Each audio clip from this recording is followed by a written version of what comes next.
네, 그 보험금 청구를 하신 후에 이제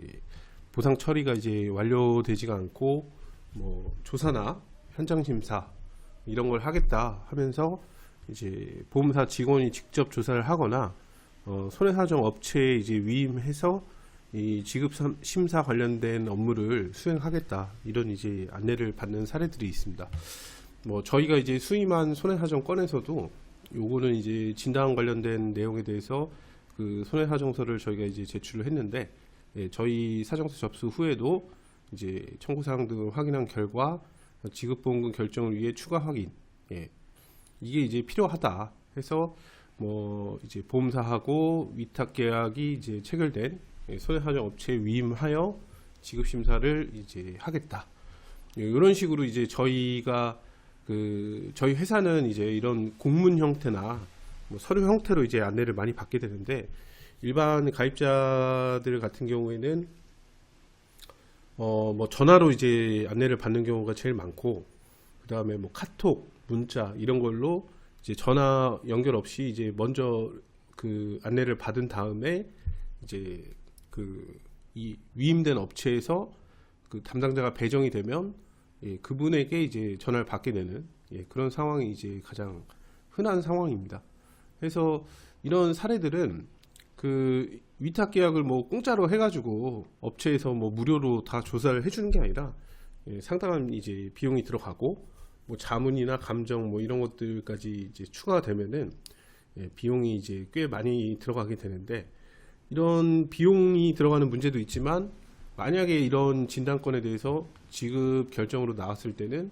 이 지연된 기간, 이런 적정성에 대해서 심사를 한 기간에 따라서 이제 이자가 붙게 됩니다. 예, 지연된 기간의 지연이자. 그리고 뭐 실적 자체도 뭐 악화가 되는 거나 마찬가지죠. 왜냐면은 이제 예를 들어서 이게 1,000만 원이다. 그러면은 뭐 특별한 문제가 없으면 1,000만 원 지급하면 되는데, 이쪽에서 이제 조사 업체에 들어가는 이제 수십만 원의 비용하고 이자까지 지급해야 된다고 하면은 1,000만 원 그냥 지급했으면 끝날 거를 이제 추가적인 지출이 이제 많아지게 되는 거죠. 그래서 이런 케이스는 이 문제가 있어야지 진행되는 경우가 많은 겁니다. 아무 문제도 없는데 뭐 이런 업체 위임 비용이라든지 지연 이자를 이 보험사가 그냥 내다 버릴 필요가 없죠. 그렇기 때문에 지급 적정성에 대해서 이견을 이제 걸 수 있거나, 그 다음에 뭐 반대 의견이 있거나, 이런 건에서, 예, 주로 진행되는 절차고, 이 뭐 전체 청구건에 비해서는 극히 일부입니다. 일부. 예, 대부분은 이제 다 뭐 특별한 이상이 없으면, 예,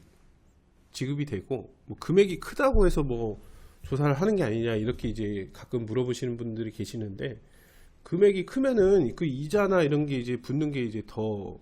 크게 이제 증가를 하게 됩니다. 예를 들어서 뭐 10만 원짜리 청권하고 몇 억짜리 청권하고는 그 붙는 이자 자체가, 예, 크게 차이가 납니다. 그래서 뭐 금액이 커서 뭐 조사를 하겠다 이런 이제 안내를 하는 경우도 있지만, 그거는 이제 멘트일, 그냥 아무 의미 없는 이제 멘트인 경우도 있고, 진짜 금액이 크기 때문에 뭐 샅샅이 확인을 하겠다 뭐 이런 이제 그런 건도 있지만, 뭐 가입자가 이해하기 쉽게 이제 설명하기 위해서 뭐 그런 이유로 둘러대고 정작 이제 다른 이유를 조사하는 뭐 그런 케이스들도 많이 있습니다. 그래서 뭐 가입자한테 무조건 다 100% 정확하게 이게 설명을 해주는 게 아니고, 그런 설명을 하기에는 예를 들어서 뭐 이거는 문제가 있다 이런 케이스는 저희가 있기 때문에 뭐 저희 회사랑은 뭐 그런 식의 이제 그 단어들을 그런 대화를 주고받을 수가 있지만, 일반 잘 모르는 사람한테 예를 들어서 이거는 뭐 이래서 문제가 있다 이러면은 이쪽에서도 이제 추가로 해야 되는 이런 절차나 뭐 근거나 자료, 기록 이런 것들을 확보를 해야 되는데, 그런 상황에서 이제 가입자가 그냥 협조를 안 해버린다든지 거부해버린다든지 이럴 수가 있기 때문에,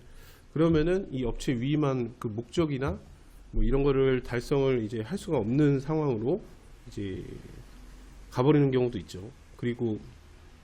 아무 조사도 안 했는데 그런 쓸모없는 멘트를 던져가지고 뭐 민원이나 뭐 항의를 받는다든지 뭐 그런 일들도 있기 때문에 처음에는 그런 용어들을 잘 사용을 하지 않고 이제 나중에 이제 이런 위임을 거쳐서 근거 자료가 확보가 되면은 그때 이제 등을 딱 휙 돌리는 방식이죠. 그런 케이스들이 굉장히 많습니다. 이거는 이제 손해사정 결과 안내에 대해서 아까 건이랑은 이제 다른 이유로 조사를 한 건데, 이쪽에서는 이미 이제 이 결과나 지금 진행한 내용들을 보면은 다 정해져, 결과를 정해놓고 이렇게 했다, 뭐 이렇게 이제 판단할 수 있을 정도로 청구권에 대해서 뭐 적정성에 관한 이제 소견을 확인해 보겠다. 근데 이제 이거를 뭐 다른 대학병원의 의료자문을 통해서 이제 확인했고, 그 다른 대학병원의 의료자문을 이 사례로 처음 한 게 아니죠. 당연히 처음 한 게 아니죠. 그래서 답을 이미 알고 있는 상태에서 의료자문 진행하면은 당연히 뭐 똑같이 나올 거 아닙니까? 그러니까 여기서는 이 적정성이 부족하다, 이런 식으로 이제 자문 결과가 나왔기 때문에 이 자료를 딱 확보하고 부지급된다, 이런 식으로 이제 안내를 한 케이스죠. 그래서 이런 사례들이 꽤 많습니다. 그러니까 뭐 이것도 뭐 일부긴 하지만 이런 결과가 벌어지는 사례들이 굉장히 많기 때문에 이제 가입자 입장에서는 이 청구를 했는데 뭐 손해사정 업체 위임을 받았다 그러면 일단은 좀 의심을 해야 되고, 보험사가 이제 알려주지 않는 정확한 이유나 그 다음에 뭐 숨겨진 쟁점이라든지 어떤 방법으로 이제 해결을 할 수 있을지, 어떤 결과가 예상되는지, 이런 것들을 이제 파악을 해봐야 되는데, 아무래도 이런 거를 경험이 없으신 일반 가입자의 경우는 안다는 게 이제 거의 불가능에 가깝기 때문에, 이럴 때 이제 손해사정사 상담이나 이런 거를 받아보셔야 되고, 그 시점 자체는 내가 다 이렇게 진행한 다음에 이렇게 지급 거절되는 상태에서 나중에 이제 뒤늦게 알아보시는 분들이 되게 많습니다. 그게 어떻게 보면은 보험사가 진행을 잘 했기 때문에 가입자가 인지도 못하고 나중에 보험사가 할 거 다 하고 나서 안내를 딱 했을 때 이제 그때 인지를 하게 되는 거거든요, 청구자의 경우에는. 이거를 이제 뭐 막기가 참 어려운 것은 사실이고, 앞으로도 계속 이런 일들이 이제 벌어질 건데, 뭐 지금 저희 설명을 듣는 이제 가입자의 경우에는 이 업체 위임이 됐다 그러면은 그 업체 위임도 그냥 막 하는 게 아니고 회사에서 이제 내부적으로 판단을 해서 이거는 업체 위임을 해서 이제 좀 확인을 해야 되겠다, 이런 결정이 내려진 다음에 이제 가입자한테 안내를 하는 거기 때문에 이미 의사결정이 이루어진 상태에서 이런 업체 위임 안내 이런 것들을 받게 됩니다. 그래서 추가적으로 뭐 서류나 이런 것들을 다 넘겨주고 보험사 절차에 따라가다 보면은 이런 식의 이제 결과를 받는 사례들이 꽤 많기 때문에 이런 자료나 이런 것들을 넘겨주기 전에 한번 문의를 하셔가지고 어떤 내용으로 조사를 하는지, 조사를 진행해도 진짜 문제가 없는지, 아니면 조사를 진행하면 이런 결과를 받게 되는지, 이런 것들을 먼저 따져본 후에 그때 이제 응할 건지, 아니면 뭐 문제가 이제 있는 사례들은 이거를 다 준비를 다시 한 상태에서 그때 진행을 해야 그나마 이제 가능성이 생기는 거지, 그냥 절차에 따라가다가 이런 식으로 이게 거절되는 거는 나중에도 이런